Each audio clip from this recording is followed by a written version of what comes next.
বেদখল করার হুমকি দিলে আপনার করণীয় কি? আপনি কি করবেন? কি করে এই সম্পত্তির দখল ধরে রাখতে পারবেন?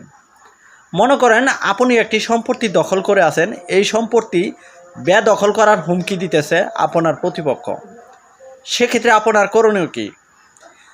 আপনি যে সম্পত্তি দখল করে আছেন সেই সম্পত্তিটি নিয়ে যদি মামলা চলমান থাকে, সেক্ষেত্রে ওই মামলায় আপনি দেওয়ানি কার্যবিধি 1908-এর 39 আদেশের বিধান অনুযায়ী অস্থায়ী নিষেধাজ্ঞার আবেদন করতে পারবেন।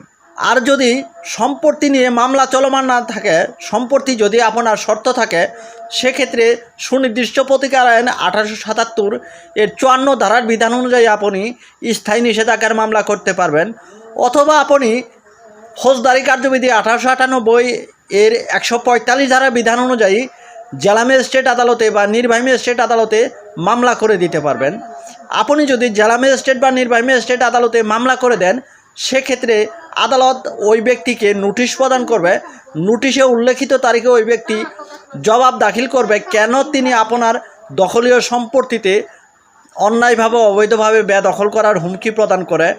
আর যদি আপনি স্থায়ী নিষেধাজ্ঞার মামলা করেন, সেক্ষেত্রে আদালত প্রতিপক্ষকে কাগজ দাখিল করার নির্দেশ প্রদান করবে। আর যদি আপনি অস্থায়ী নিষেধাজ্ঞার আবেদন করেন, সেক্ষেত্রে আদালত আপনার দখল দেখে সম্পত্তিটি যেন ক্ষতিগ্রস্ত না করতে পারে, মামলা চলাকালীন সময় যেন সম্পত্তির স্মৃতি অবস্থা বজায় থাকে, সেজন্য আদালত ওই সম্পত্তির উপর অস্থায়ী নিষেধাজ্ঞা প্রদান করবেন।